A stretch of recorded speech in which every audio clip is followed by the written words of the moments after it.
introduction. Kacey Ainsworth, thanks for joining me today on my pod blast. Hello. We got here. We had a bit of but we're here now. Absolutely. It's just so good to have you on. And it's, I've been wanting you, honestly, when I first started this, I thought, I'm wanting Kacey Ainsworth on this. Oh, how lovely. Thank you. What a compliment. And, you can start like that. That's the way to start an interview. Absolutely. But it's just so good to have you on here and get to know everything that you've done, in your acting and so forth. And, I've followed you over the years about some of the things that you've did, and, not just because in TV, but in theatre as well. And honestly, just well done. You've just been smashing it, girl, So we were talking, but just before we started recording, we were talking about, how you break into the business if you come from like a working class background, and how difficult it is, and all the people you want to work with, and how do you get to work with them, and what opportunities are open for you, and all of that. And so, I think from the outside, quite a lot of the time, and I find this on, other platforms like Twitter and, Instagram, sometimes from the outside, it looks like everything is, just like literally, this happens, and now I've got this down, and actually, it's still, behind the scenes, there's lots of work, there's lots of doing stuff, meeting people, doing workshops, which I love to do. And a lot of my work has actually come out of developing new stuff. Mm-hmm. That's generally how it's worked for me. I've met people from workshopping their play, and then they'll ask me to be in that, and that's kind of how it works for me. But yeah, if it looks like it's seamless, it never is, and I don't think it is for any actor. I don't millions of us out there, and I don't, even if you look at people and you do think, oh my god, they just seem to be working all the time, and it does become like that the more people you work with. Obviously, the more you work in the job, the more people the more people ask you to do stuff, but still, you're still pushing, and you still got people you want to work with that you haven't worked with, and all of that kind of stuff. So yeah, it might look like it's like I think I'm smashing it myself. I mean, it's like, you're talking about workshopping and stuff. I mean, you get quite a lot of actors. I mean, I know Rhys Dinsdale, he's got his own like workshop and stuff like that. Do you like kind of doing anything like that? Do you enjoy it? Yeah, I do. Yeah, I really enjoy it. I enjoy workshops because it's not about you or about your performance generally. It's about the piece and about kind of what you can bring to the piece. And obviously every actor brings something different. But yeah, I absolutely love to do those. I mean, I like to do them years ago because they used to feed you. So when I do Royal Court workshops, you would only you'd get like 25 quid a day, but you'd also get lunch. And that was really, you could kind of, they used to put it on a big like buffet table, and if you took your Tupperware box in, you could like chuck stuff in for your dinner. So that's why I liked doing those a lot, because you actually got fed as well. And that was the highlight for me. But I did always enjoy doing the pieces, and I just thought you got to meet young playwrights, you got to meet people who were writing their first drafts, or actors who you then went on to work with on other things. So I think they're brilliant. They're just really good for getting your acting muscles out, but without the goal of performance. Yeah. So you can play a lot more, I think, and explore it a lot more. So yeah, I love doing it. Absolutely get that. And also the fact that, people are learning from you as well. Yeah. Oh yeah, I guess that's not something I would have thought of, but yeah, I suppose. Yeah, you've got that as well, haven't you? Yeah. I think like from my point of view, like, just enjoying, chewing the fat over something. And quite a lot of the time when you're an actor, you don't get a lot of input into the creative side of things. So it's lovely in workshops because they do actually ask you. What you think about things, and it's always really important to I probably didn't early on in my career, but I think it's probably really important now. I would say exactly what I felt like. I don't feel like this thing seems to go on too long. I mean, it's always the way. got to cut everything, cut it. But it's not me that's writing it, so it's more difficult to cut it if you're the writer. Absolutely. And you know, I mean, have you ever came across like people that you've maybe had a workshop with that's maybe went on to bigger things or anything that you've maybe met? But yeah, I worked with Keira Knightley before I worked with her on something before everything kind of kicked off for her, and she said to me, "Oh, I've made a couple of films," and I said, "Oh, that's great." She was really young. She must have been about 16, 17. And yeah, and then within a year, she was literally everywhere, all over the place. But yeah, that's the lovely thing about workshops, is because you do meet people who then you either work with or then go on to do other things. It's great. It's just a good way of flexing your muscles without pressure performance. That's fantastic. And you must feel good about it as well. I mean, you know, and especially when like people come up to you and say, "I was in your workshop," or you'll probably recognize them anyway. And you must feel good because they went on to become fantastic actors, you know. And you've probably had part of being in their development, you know, which must be good for you as well.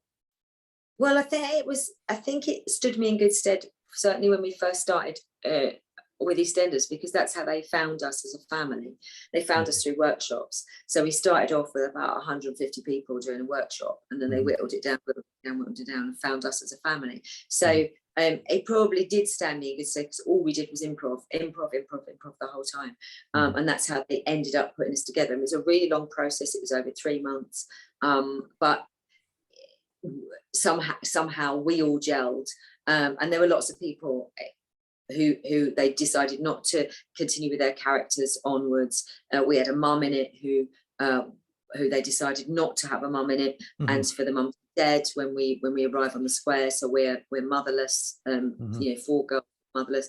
So there was lots of different versions of the Slater family before we got the final version that actually ended up. So I think the workshops also helped me with that, because I've been in those situations where I've been workshopping stuff. So it was good. That's good. Right, just talking about your beginnings here. Now, you were born in Weir, Hertfordshire, and I've kind of been past there, like driving wise and stuff. And to me, from what I remember, it's a lovely little place. Yeah, lovely place. When later. So I was born in North London, and I came to Weir, but so I grew up in, I suppose, from about 12, 13, I grew up in the little village, which is near Weir, and I went to school in Weir as well, senior school in Weir. But I also worked, so I lived in London. I worked as a kid as well on stage in the West End. So I only really did my teenage years out there, and I think probably it's a really good place to be outside of London. I think being this like sleepy little village, I think that was probably good for me, because I think I'd have got in a whole heap of trouble had I been stayed in town.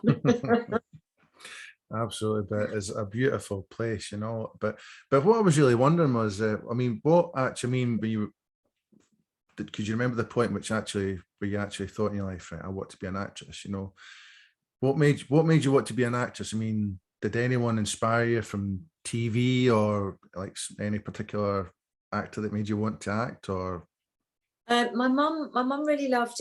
My mum was a musician, and she was an artist as well. All amateur things. And my mum loved movies. She loved old style Hollywood movies, and so we'd watch a lot of those. And really, I guess the kind of theatricality of it probably started with her taking me to the theatre. I think the first play I saw was like Billy Liar, when I was about 5 or 6, which is a really ridiculous play to take a 5 or 6-year-old to. But I loved the whole atmosphere of theatre. And I started really, I suppose, at school doing music and movement. Do you remember music and movement? I don't know. And so I was quite, my teacher at school when I was about 6 or 7, said to my mum, she's very, very expressive. I think she's quite good at drama, and she's quite good at acting. And I was always, they must have hated me at school, because I was always the Angel Gabriel, or I was always Mary. and that nobody else got a look in. And then when I was about 8 or 9, my mum took me to a big open audition in the middle of London for the London transfer from Broadway of Annie. And when I went up, I did that. I was just, I didn't have a song, I didn't have anything. I was just a girl who just like turned up to these big open auditions like they did for, you know, Harry Potter and things. And I ended up actually getting through and making and getting the part and being on the stage. So I made my West End debut at just 8, 9. And yeah, 1977, 78. So I started then.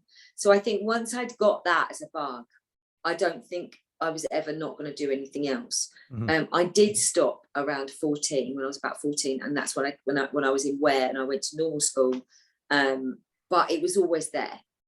And my problem was that when I went to the careers advice teacher at school and said, you know, I want to be an actor, she gave me like teaching and nursing courses, because it just wasn't considered something that I would do.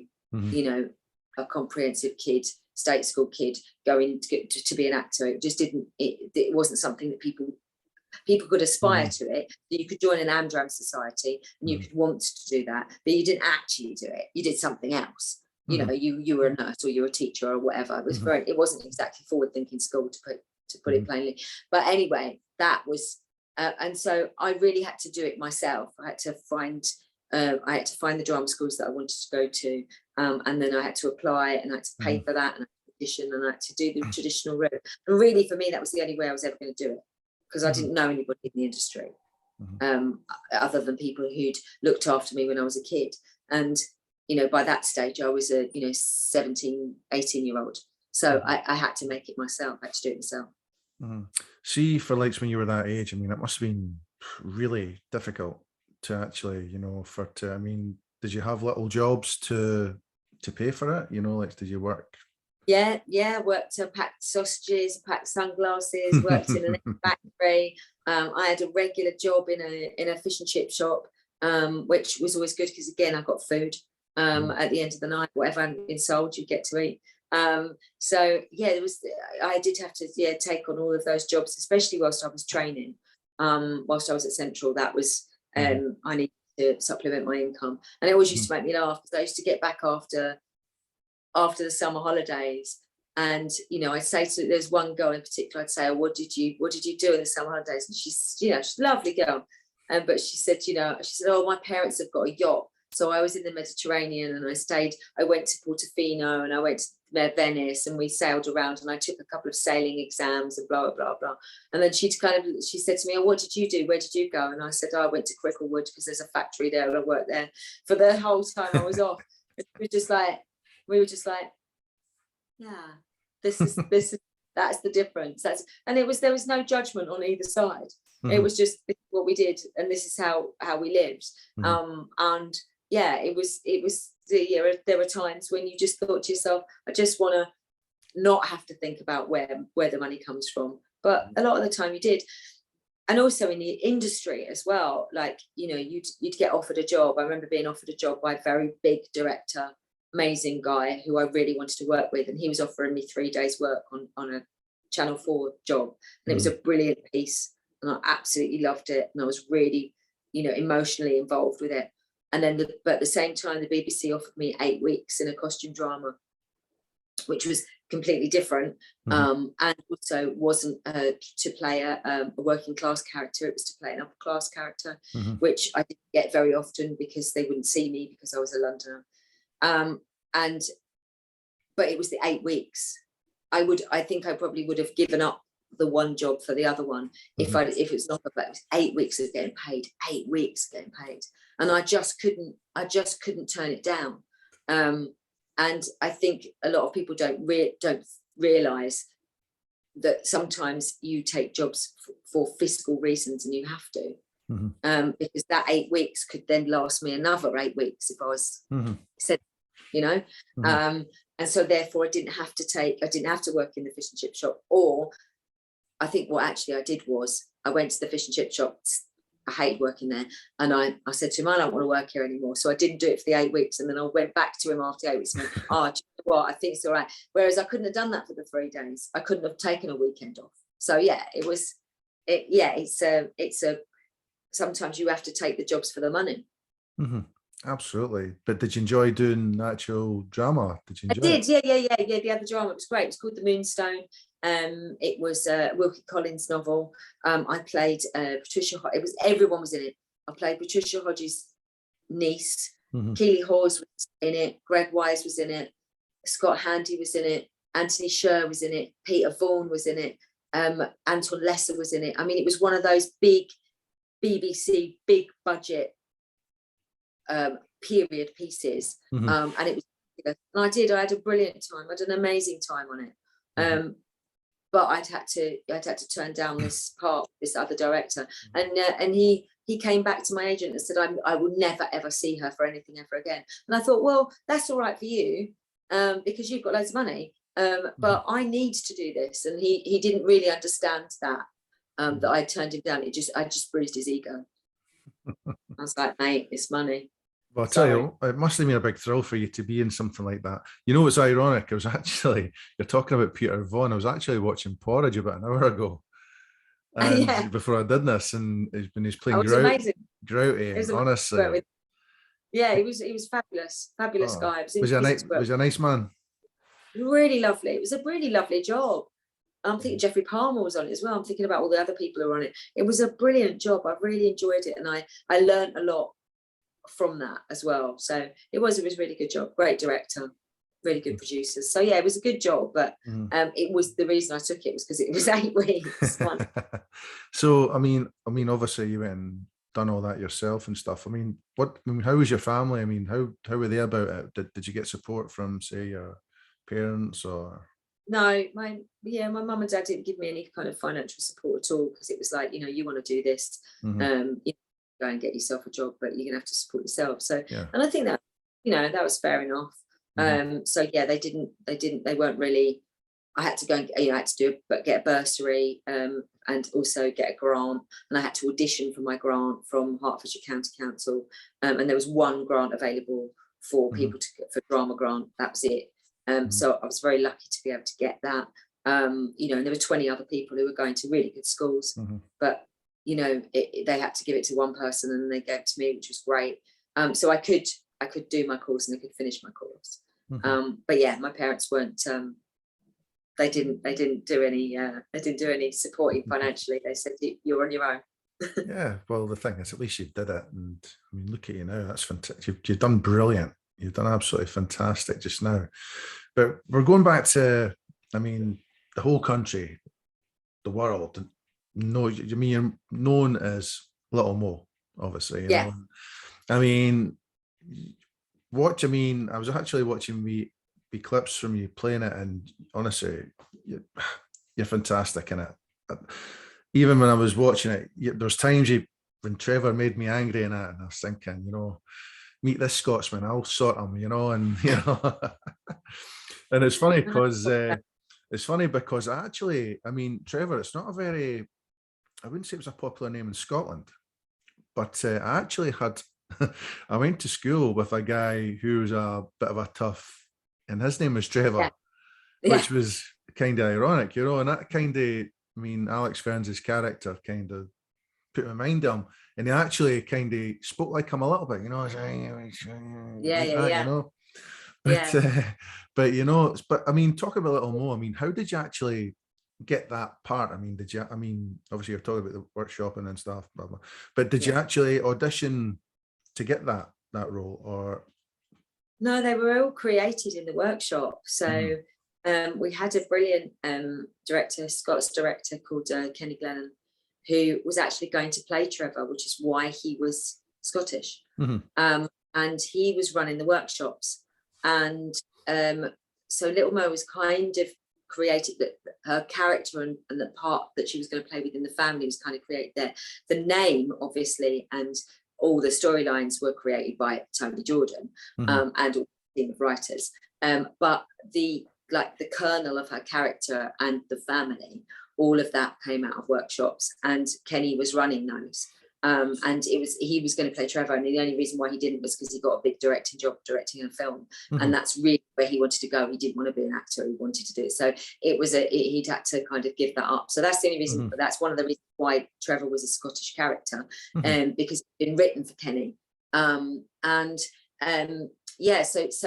So she came out of just workshops and doing improvisations with the family, it's one of those things that just happens in a room when you're that's what when you're creating someone. And over the years, obviously you work on her as a character and how she behaves. You work on that later.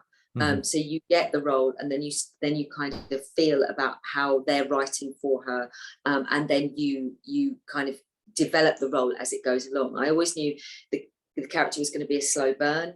I always knew she was going to come in and you were going to find more about her later. And it was lovely that it was that, because that did, again, gave me lots of time to think about her and think about how she, things that you do when you create a character, which I suppose lots of people, you don't do this for every character, but I suppose people who go to drama school or act, people who are actors would understand this, but you think about the way they walk and the way they construct their sentences and what clothes they would wear, and these are all kind of things that people talk about when they talk about you doing method acting, but really it's just kind of brainstorming, being that person. And that's what I did a lot of. I did a lot of that, and I did a lot of writing down. So that's possibly why she was quite rooted and quite recognizable as a person, because I'd done a lot of that background stuff that you don't have to, but I don't do it for every character, but certainly for her, I could feel there was a longevity in her, and I needed to kind of work out who she was, at her core kind of thing. So it was a great experience. It was really good. I mean, I only did 6 years, but it was really great. And do you know what? It's funny because I mean, that was one of the things about like being at my mum and dad's, and it's like they would always watch EastEnders, because EastEnders is popular in Scotland as well. It's massive in Scotland. And also the fact, I mean, my mum and dad, they would just have EastEnders on all the time. And I could actually remember when you first came on to the square, and you were actually like a proper family. Yeah. And it was kind of similar to like the dynamics of like, I mean, I've got two big sisters and myself, and I'm the baby, and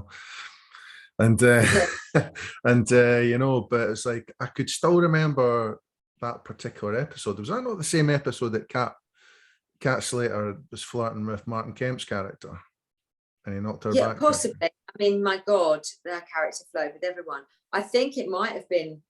So we all arrived in a van. I mean, I haven't seen them. I didn't watch. I never used to watch myself. Yeah. And I've noticed that Tamsin said to me the other day that her episode, so she's just arriving as Melanie O in, they show classic EastEnders on a channel, and her character arriving, and I know she'd been there a couple of years. So I'm actually quite excited about it maybe coming on there and me watching episodes, because I didn't see half of them. I was so busy in it that I couldn't watch it, and you could never get like tapes of it or anything like that. And I was too busy. I was literally too busy working on it to be able to watch it. So it will be actually for me to see it and see about us, because it's quite, for me, it's very flattering and very lovely that you create back in the 2000s that was on a program for 6 years and people still remember it. It's very flattering, and it's wonderful that the family still exist on the square as well, and other actors have had an opportunity to come in to be part of a Slater family, and it's really it's a real privilege to be able to have done that and to live in people's minds, like your parents' minds, like your mind. Because as an actor, sometimes you never get that as an opportunity. You can work your whole life and you never get that as an opportunity. So I know how much privilege it is, how lucky I was. And the thing is, I mean, you were so popular on EastEnders to the point where you won awards. You won like, say, was it twice or three times you won? Was it best soap actress, and then Yeah, was it National Television Awards, the most yeah. popular actress? And I get that because I think you're brilliant, you know, and I'm not just saying that because I'm interviewing you. I think you're a fantastic actress. But you know, it's just fantastic to get those accolades, you know. It was brilliant. It was brilliant, especially the people you're up against. I think I was up against like Julie Walters and Pauline Quirk and Amanda Yeah. Bergman. And at the time, you know, those ladies were doing amazing work. So for a soap actor to be able to be in that category Brilliant. was really so yeah, it was great. And obviously Jessie won her fair share of awards as well, of course, as Lacey after as well. So you know, as a family of people, and obviously Alex won awards as well. I was there when he after for being in EastEnders. So you know, yeah, it's lovely that you know we were able to do that, and that we were being judged against, you know, rather than being in a soap category, we were actually being other dramas, you know, which was great. Fantastic. And then once you left EastEnders, it's like, well, that's what I was going to ask you as well. See, like when you're like in a soap opera, like when you're in a program like EastEnders, and like if you just say you want to do other things, you know, if you want to do other films or to say any theatre things, I mean, does it say like when you're on EastEnders, you have to work 2 or 3 months before you can actually do anything like that? Yeah, pretty much. Yeah, you don't get any opportunity to do anything else, and also you're not actually allowed to do anything else. So, but that was my contract then. I don't know about now. Lots has changed within, you know, when you work on soaps, lots has changed. But then you couldn't do anything else. You weren't allowed to go and work for anybody else, and you certainly couldn't get another job and go and do. But I do think that's changed a bit more now. But yeah, then it was no, we retired to them. I wouldn't have actually had time. I was working 6 days a week, 12, 14-hour days. And on your days, anytime you had off, all I was doing was learning lines. Because you work really fast on that show, or did work really fast on that show. So you'd have maybe 23 scenes a day. And if I put that into context, in Grantchester, I'll maybe do, there is on the call sheet, maybe 6 or 7 scenes, whereas we're doing 23 a day. So it's a lot. So you had to be on it all the time. There was no opportunity to do anything. There was not a lot of opportunity to go out. So even when I'd won awards, they wouldn't give me any time off to go and pick them up. I would have to shower at the studios, throw a dress on, get in a car and be in London, pick the award up, leave, go home, because I was in at 5 o'clock the next morning. So there was hardly any downtime. And it at that point, I know they don't do that anymore so much. So I think they've kind of gone, you know, maybe we don't need to, you know, beast our actors as much then. But it was wonderful. It was very high octane. I just don't know how I don't think I could have carried on doing it. That's what I'm saying. You must have been absolutely knackered. Yeah, there were times when I was so tired. And lots of emotional scenes the day before, and you're kind of wasted, you know, because you've done all of that. And then you've got to go in and do like really ordinary scenes, like, you know, picking up a bacon sandwich or talking to Billy about dry cleaning or whatever, you know. And it's like they used to have to put like spoons on my eyes to try and get my eyes down, because the day before I'd done a lot of crying, so now my eyes were like on stalks. It was just bizarre. You couldn't get your hair done. You didn't have opportunity, because you get no schedule till the week before, so you didn't have any opportunity to book a dentist. You know, you'd have to do these things in like way in advance, and it'd have to be underwritten by about 6 people before they'd let you go off and even go to the dentist. It was like that. So it was nuts. It was nuts time, but it was great too. So I'm not knocking, saying it was quite an undertaking.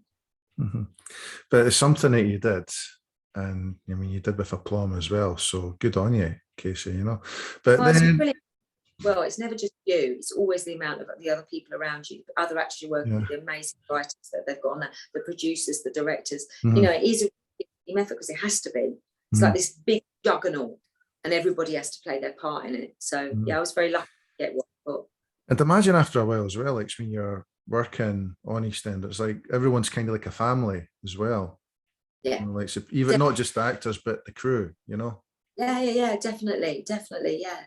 Mhm. People that I've worked with since come out of, writers that I've worked on who wrote on EastEnders, all of that stuff. Yeah, it is a very big, yeah, it does, because you're, well, and so it has changed a lot. I think soap actors. I think you can go into soaps now and come out of soaps easier than you used to be able to. Mhm. But then, yeah, it was all encompassing. Fantastic. But then eventually had to leave EastEnders. I mean, on yours, can you remember your last day when you left? How was that for you? Was it quite emotional? Yeah, I can remember it.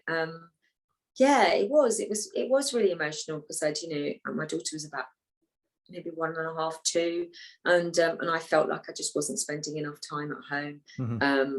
So yeah, it was time for me to kind of step back and take a break from being an actor. And I mean, I left and went straight onto Holby Blue, Hmm. but my Holby Blue, because it was a series, I would get, I'd get breaks between the series, Hmm. and also it wasn't, I didn't have, it wasn't filmed under such, compressed circumstances. Hmm. It wasn't like a soap. Hmm. So I had a lot more down times when I was on Hmm. Holby Blue. And so it's lovely to leave EastEnders and be offered a series by the BBC, which was great. And I did really enjoy my time on Holby Blue. And then I had my son, and I wasn't going to go back for series 3. And then they didn't do series 3 anyway. So it all worked out. Good. The thing is, it's like, I mean, you were in Holby Blue and you're in Casual. What's it about putting you as policewoman? Like, it's. Yeah, well, it's nice. It's nice to have been, to play something very different, and to Yeah. play something a little bit with a little bit more edge. It was Hmm. lovely. I really enjoyed it. So it was great. Hmm. It was great. And then once I finished on Holby Blue, I really didn't do anything for about 6 or 7 years because I was bringing up the kids. Yeah. And the thing is, I mean, playing like the police character is kind of different, like miles away from being Little Mo and stuff, and it's, Yeah, you know, yeah.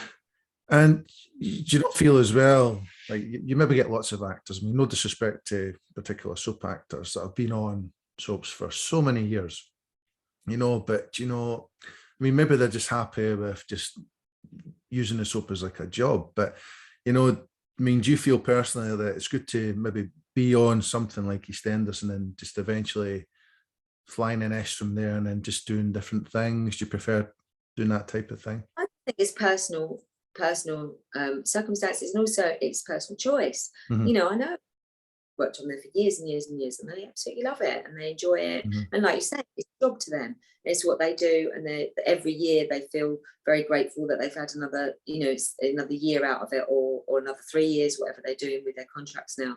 Hmm.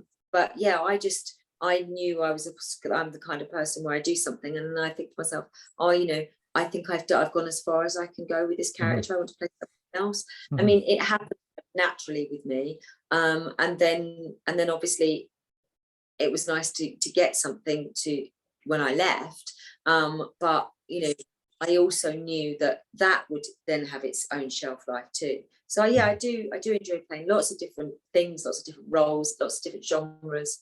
That's the joy of being an actor, isn't it, to play things. for Absolutely. me for me Hmm. but for some people it isn't. It's just the joy of doing it every day. Hmm. So real personal Hmm. personal. It's like, I mean, when I was talking about certain actors you're talking about, I mean, I was thinking about more like say Bill Roach in Coronation Street, and some of the other people that worked there, like the women who played Rita, and Yeah, they've all known each other. Like you're talking, could be 30, maybe nearly 40 years working together on yeah. something like that. That must be incredible. That must be just something else. But, Well, I was really lucky when I worked on EastEnders. Obviously, I had June Brown, mhm, Wendy Richard, Barbara Windsor. So I had these wonderful ladies mhm, who had huge careers in other things, and then had been on the show for a really long mhm. time. And they loved it. They really enjoyed it, and it was great to be able to work with those women. They were just fantastic. Tell you what, there's some women, like June Brown and Barbara Windsor. Lovely, just lovely, Just, Yeah. I mean, when Barbara Windsor died, I was, I was really down, because she was fantastic. She was absolutely Yeah, she was. fantastic. And June You were Brown, great. June Brown's just she's a legend. She's fantastic, And Yeah. even like say when Pam St. Clement was on it, she was brilliant Yeah. as well. Yeah. Sorry, missed Pam out. I don't know why I missed Pam out. Didn't have many storylines with her much. But again, as a person, she was great. And yeah, I did other things with her outside of EastEnders more. And actually, I did work with her on. Fantastic. Now, going to Grantchester, what a super show that is. And, it's just, you're working with so many fantastic people as well. You're so lucky, working Yeah. like, say, Robson Green and is it James Norton, Yeah. all these guys. When you first went on that, and I mean, have you met Robson Green before you worked on that? Or? No, I'd never met Robertson before. And when I first went on in the first series, I only had 6 lines and I'd got very young children. So I suppose, when was it? I mean, thinking it's 8 years ago. Yeah, so my son was about 6, 7 when I started working back again. And yeah, so my commitment to the show was, kind of minimal. So it was perfect for me because I this lovely show, but I don't have huge amounts to do in it. And since then, obviously, each year it's grown. I work really well with Robertson, love working with him. He's incredible. And so every year storylines have got better and better and better for my character, which is great. It's brilliant. It's brilliant to be in something like that. And I've actually been in Manchester longer than I was in EastEnders.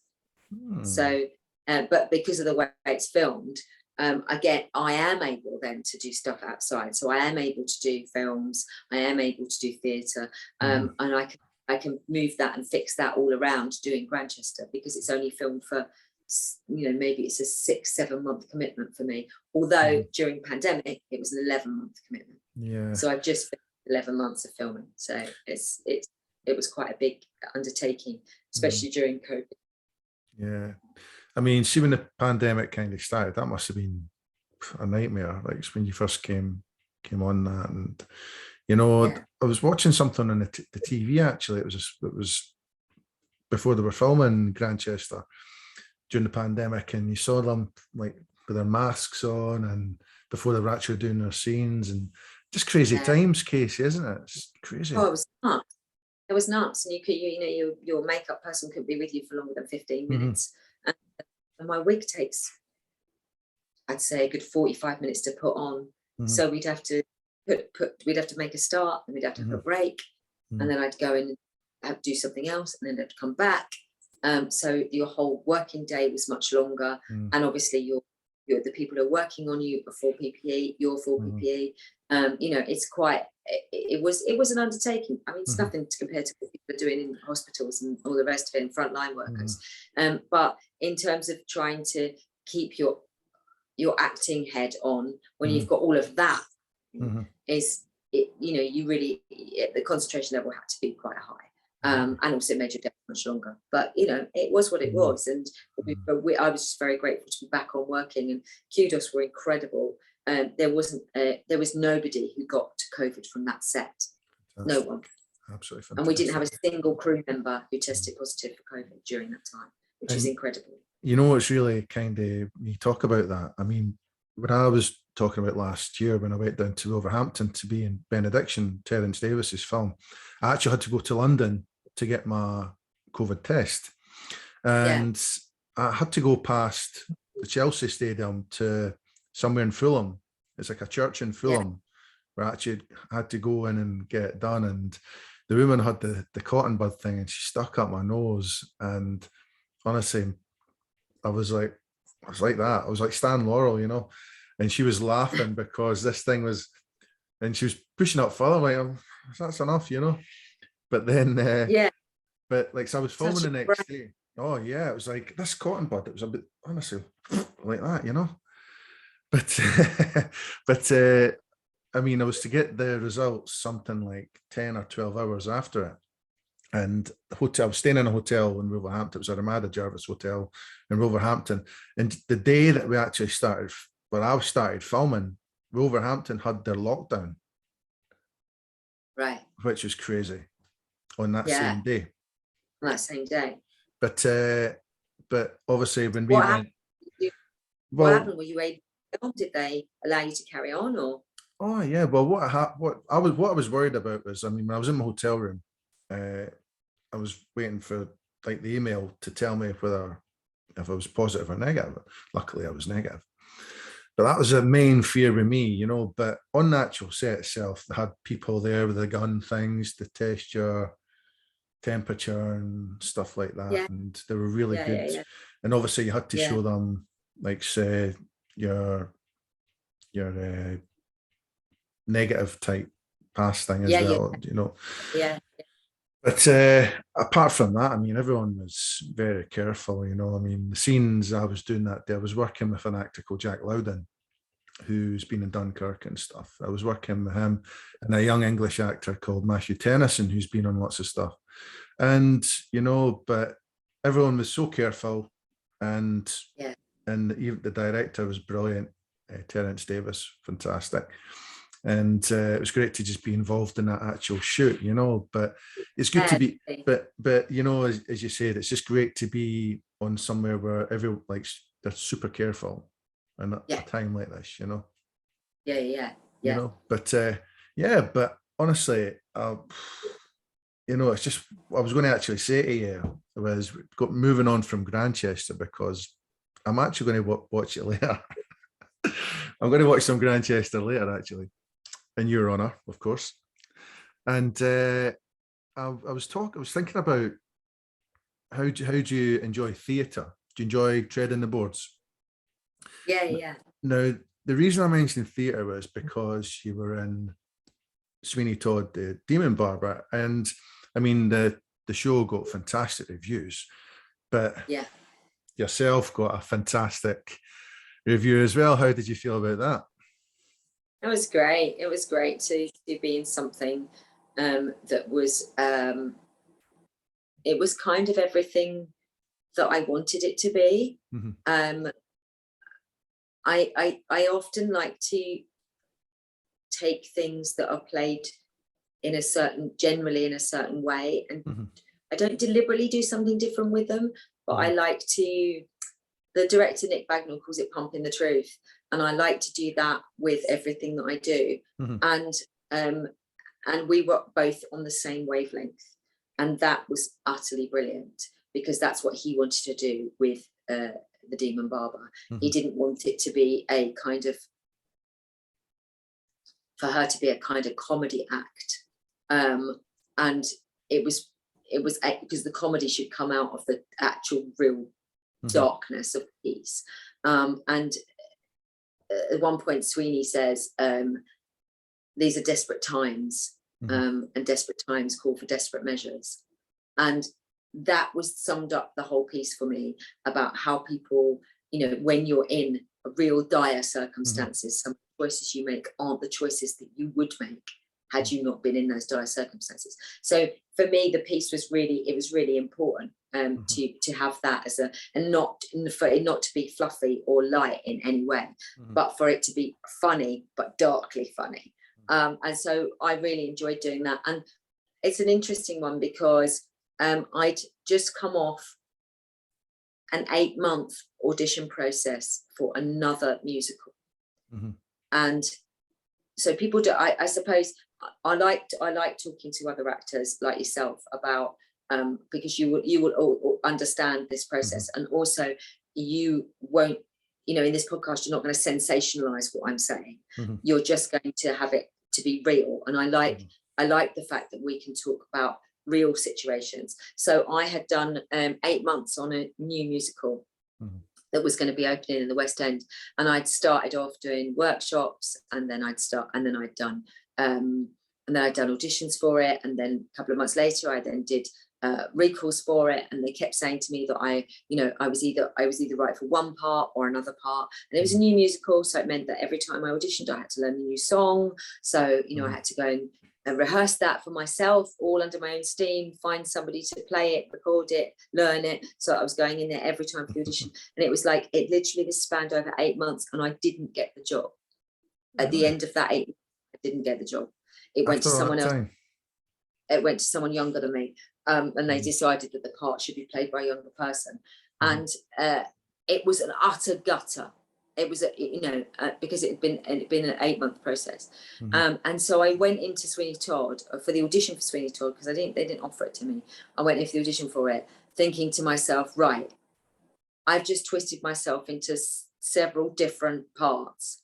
I'm now going to go in and I'm going to say exactly how I'm going to play this. And if they don't like it, then then I don't need to be in that room anymore. So rather than me, shape shift like we always do for auditions and try and be everything that they wanted me to be for this other job, apart from something I can't do anything about, which is my age.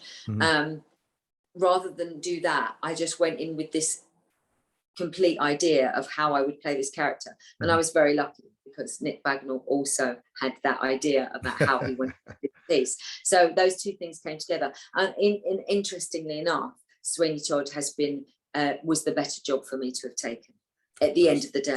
So I think sometimes, there's going to be people out there who maybe listen to your podcast who are actors who've gone through that process or been second.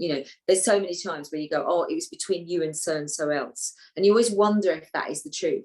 But that does happen, and then you don't get it. And you think, why am I always the person who doesn't get it? Well, it happens all the time, and it is really difficult. And you just have to get up, move on to the next job, move on to the next job. But it's hard. It's hard, especially if you've invested a lot. It's funny because, when you go and get an audition, you do the audition and you just try not to think about it. It's next one. Yeah. If you get it, great. But, just try and don't beat yourself up about thinking, I should have maybe done it this way, or maybe I should have done it that way. Because that'll just drive you crazy. Yeah, try not to think about it, but it's always there in the back of your mind, isn't it? Yeah. You read the breakdown, you read when it's going to be filming, or you read when it's going to be on, and even you think to yourself, I'm pleased now that casting directors back to people and saying it's a no.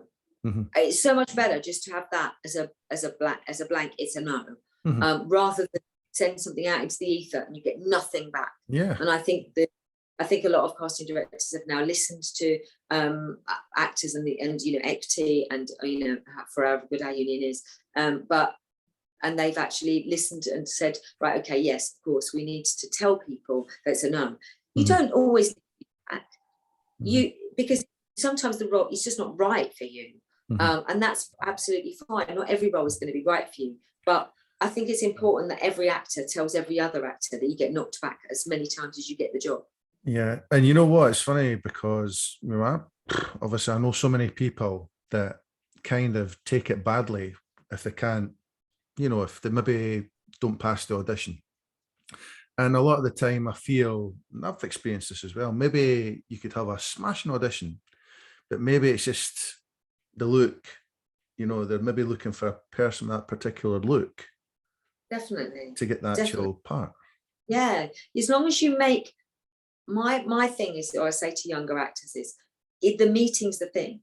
So you're meeting a casting director. And if you do a good job, that casting director will go, right, okay, who was that girl that we saw for so-and-so? Who was that lad that we saw for that? And they'll bring you in for something else. So the important thing is meeting the casting director, meeting the director, meeting the producer, because all of those people are going to be working on other projects. And you never know what's going to come out of something else. I think the reason why I said about the story about me, me not getting that other job was to say it happened, but also none of that work that I did on the job that I didn't get was lost, because then I went in for another musical. My voice was already ready. Everything about me thinking about musicals was ready. So all of that work that I'd done wasn't. It was all keeping my musical head on, keeping myself in that kind of frame. So all of that work was worthwhile because it fed into the next job. And I think that's what I think about sometimes. I think, well, okay, I didn't get that job. It was a different accent, but I now know I can do, you know, like I do a Cambridgeshire accent for Grandpa. I now know I can do a Cambridgeshire accent because that's what, you know, or those kinds of things. Yeah. And do you Never not feel, yeah, that's what I was going to ask you as well. Do you not feel in each things which you're, like each role that you're doing, do you not still feel like you're learning still? every time, and I learn from everybody who comes in. It's not a case that you're, you know, some kind of, you know, elder statesman where you get to a point. It's so lovely working with young people. You learn so much from everybody you work with, young, old, all, every person, even new DOPs, technical crew. You learn something from everyone. I remember I had a dresser years ago. I had a very quick change in something, and I always used to panic when I got to it, and it used to drive her mad. And so at one point, she just dropped everything on the floor and said, "I'm not changing you anymore if you do this every time we get to it." And I thought, "Oh right, yeah." And so the next time we came, my quick change was easy because I wasn't going quick, you know. I wasn't doing any of that, which was panicking her, which was panicking me. We just did it in a methodical way, and it was so much better. And I never, after that, this was when I was a younger actor, after that I never ever panicked about quick change again. So yeah, I learned that off the dresser, and off the person who was doing my costume, and that was you know, that was brilliant. It was a brilliant thing for her to, and I took that on to other jobs. And it's funny because when you look at like other people, like other great actors, like say Sir Ian McKellen that does stuff. I mean, you see him when he's in the dressing room before he's getting on the stage, and he puts his own makeup and stuff on. Yeah. Yeah. Yeah. Well, of course, you know, sometimes you want to do your own, and sometimes you don't. In Jessie, I suppose Jessie has always done her own makeup for Cats Later. So she created that look, whether you like that look or not. But she created that and she doesn't look like that when she's off. You know, she doesn't wear that amount of makeup when she's off. But for Cat, it's right. And she, so her, that was all her. That was in quite a lot of the time, you know, you do have things where the look of people is really important to set the stall out of how that's why, you know, jobs like, you know, costume designer, makeup designer are so important. The look is so important. You think of something like the Queen's Gambit and how she looks in that show. Incredibly important how she looked and how they made her up and what they did with her, they did with her clothes and the colour of her clothes. I mean, there's a little thing that people might find interesting, like on shows like Casualty and Holby, they don't like you to wear red in that programme, because if there's any red, they like it to be blood, because then it stands out. And that's the designer. But the designer just said, well, you know, if you have people, I mean, they probably do it sometimes, but if you have people in red, then it's just gonna take a distract from the blood, from the show, and that's what that's about. You could understand that, eh? You could actually understand that. But you're talking about the Queen's Gambit. How good was that? Yeah, it was brilliant. There's been so many amazing shows, and there's so many more channels that are making those programs. It's brilliant. We aren't just stuck with the four. You know, we've got so many more production companies making shows that are being shown around the world, and that's the wonderful thing about Grantchester. It's a global show. And I think before, you know, when you're on a soap, I mean, EastEnders did used to be shown in the States, but it's not shown anymore. It's about 2008 it stopped being shown in America. But you know, it's great when you get people who are contacting you via Twitter, via this, you know, by these mediums, the way, you know, the way we started speaking to each other, and you know, it comes, you know, it brings everybody together, and it's great to be in a show that's global. It's brilliant. I've had people text me and go, God, I came into my hotel room in Paris and put my television on, and you're on the television. So it's really great. Fantastic, absolutely fantastic. But I mean, that's the thing. Well, you've made your mark, you know, especially in EastEnders. But other than that, I mean, you know, you're a very recognized. I mean, see, when you were in EastEnders, when you were more, and obviously with all the plots and stuff like that, you know, like Spit Trevor and stuff. Did you ever get people coming up to you in the street saying, you know, Trevor, he's up and stuff? Oh my, That's all anyone. That's all anyone, and they always think they're the first person to say it as well. So yeah, that was all anybody said. But now the lovely thing is now I'm away from that. People are talking to me about system more. So people are saying to me about Robertson, oh, you're so lucky. He's a nice guy. Is he a nice guy? They always want him to be a nice guy because he's so beloved as an actor. And so it's great because I can easily say, he is. He's a great guy. He's really brilliant. I mean, I've spoke to him a couple of times on Twitter, and he seems a really cool guy. Really cool guy. Yeah, right, I was going to say to you as well. I mean, you've done children's TV as well. I mean, you worked as Ms. Gullett on The Worst Witch. Did you enjoy that? Yeah, it's great to play something like that because you could really just go over the top and have a really good time. So yeah, I really enjoyed doing Worst Witch. It was fab, really good show. Lovely to create. Again, it's a created character, so it's not a character from the book. It's somebody that Emma Reeves kind of created, and it was lovely to be able to take her words and then make them into this fantastically doer character, which was brilliant. And to I mean, who doesn't want to be turned into a frog or lassoed by a golden chain and then chucked up into the ether? Who doesn't want to fly and make magic come out of your hands? Who doesn't want to do that, or make things disappear? Who doesn't want to do that? So it's great. It's really good to work on things like that because you get to do green screen and things that you wouldn't normally get to do in a kind of domestic-y drama. So yeah, it was brilliant. Always really good to do. Awesome. Do a bit of as kids telly. It's fun. Awesome. And I was going to say lastly, you've also obviously did some short films recently as well.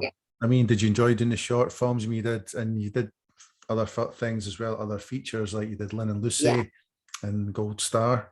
The Gold Star was a short, and that was great. Really good, nice one to do.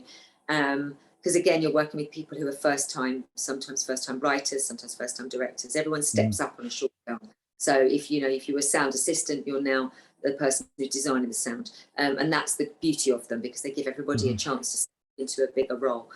So I love doing those. I've done a few of those. Lynn and Lucy was a feature. We the Kings was a feature, and they were both British features. And there's few and far between films that are filmed in this country and are proper British films. So I absolutely loved doing both of those. Lynn and Lucy was a completely mad shoot, very improvisational script, and we could do lots of stuff in and around that. And the lovely thing is that it's launched quite a few young actors' careers, which is brilliant. And they're now all working all over the place, so that's good. And again, with We the Kings, it was a lovely, very small cast, very intense filming, and again, a first-time director, which was great, and it won at Dance Film Festival, which was brilliant. And so it's always great to be able to work on British films with other young British talent. It's fun. Have you ever thought about maybe have you never wrote any short films like that yourself, or never thought about doing it? No, I've never wanted to direct at all, but I do enjoy it. I have done a bit of writing with friends of mine, and we've had a little bit of success with people who've been interested in our things, but the commissioning process is so hard and difficult, and I'm normally working, and so what happens is you have a job, you have something, you write something, and then you start the whole process, but unless you commit to that process, and I just go off and do other jobs. So I've got a million things that have all been just like put in a drawer, and I thought, I'll pick up that up later, and I never do. So I think I'll just stick with the acting. Well, it's kind of funny because I never ever thought I would do any kind of writing or stuff. I mean, I'm writing a book just now. But I've wrote 2 short films, and I actually managed to get one filmed. I'll send you the link. Send me the link. I love it. And the guy, me and this other guy, is an actor called Camille Lemmy, and he is a Polish actor. He played Merlin in Guy Ritchie's King Arthur movie. Yeah. So me and him got together, and I wrote the short, and then we raised the funds for it. We got it filmed, and we filmed it up in the Highlands of Scotland. And it's kind of like I play the King of Scotland in it as well. It's set in the year, like in the 11th century. And it's obviously before the big invasion from France, before the Norman conquest and stuff. And obviously then you had the Vikings had taken over most of England and stuff. And they're wanting to get the Scots to help them against the invasion. So this is what the film's about. So I'll show you and see what you think of it.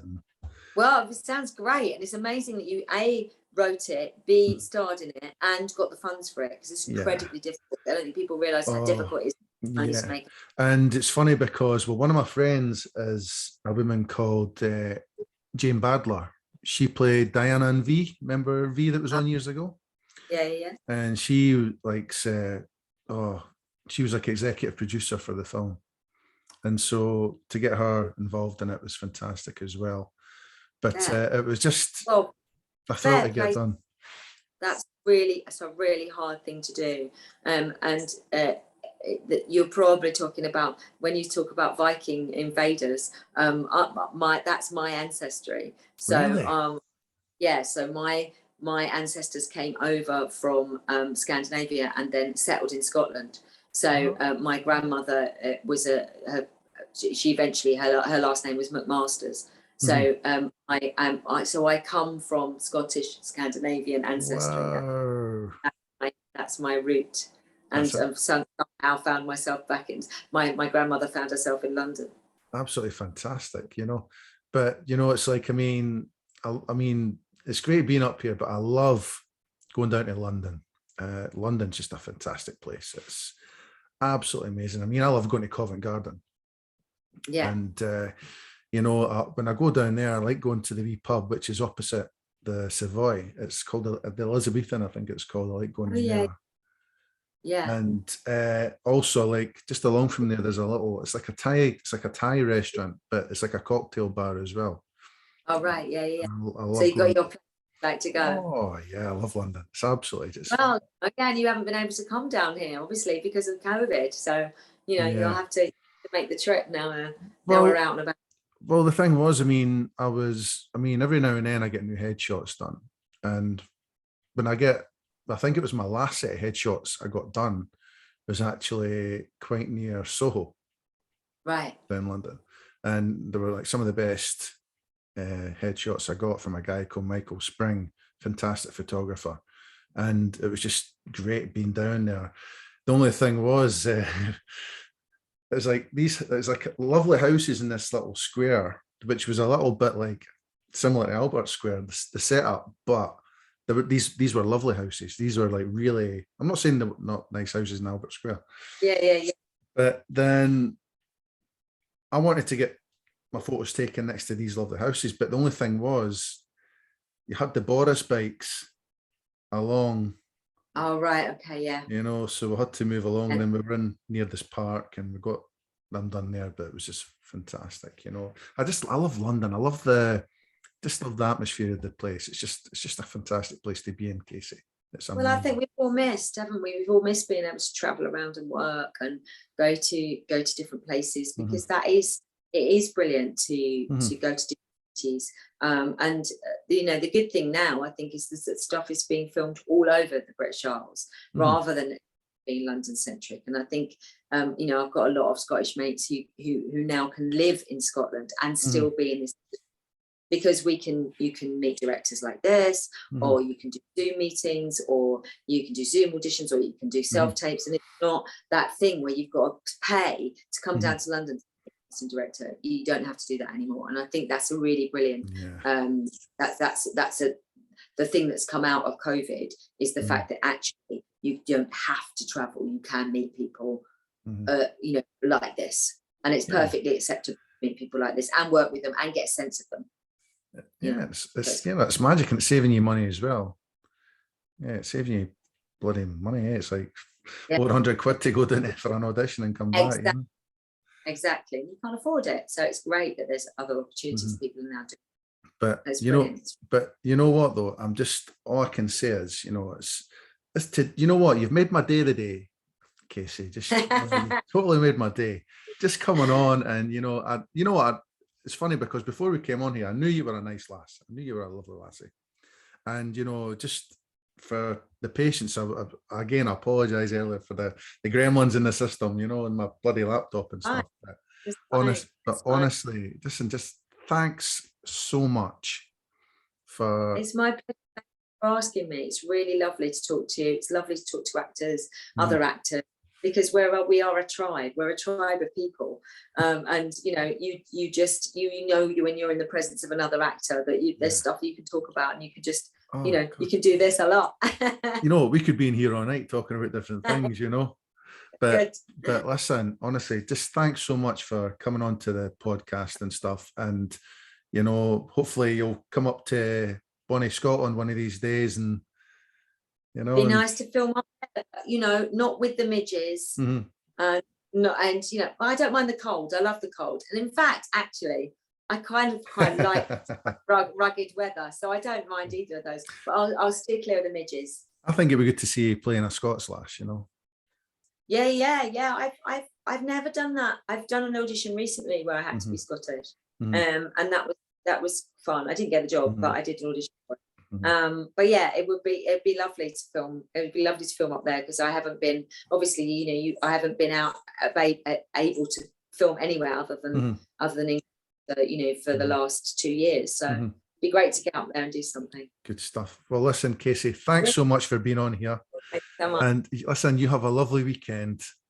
Will do. Yeah, I will do. Hope the weather's better than it is today. Jesus, it's horrible. I know, it's like it's going to be painting with rain outside as well. Bloody typical here.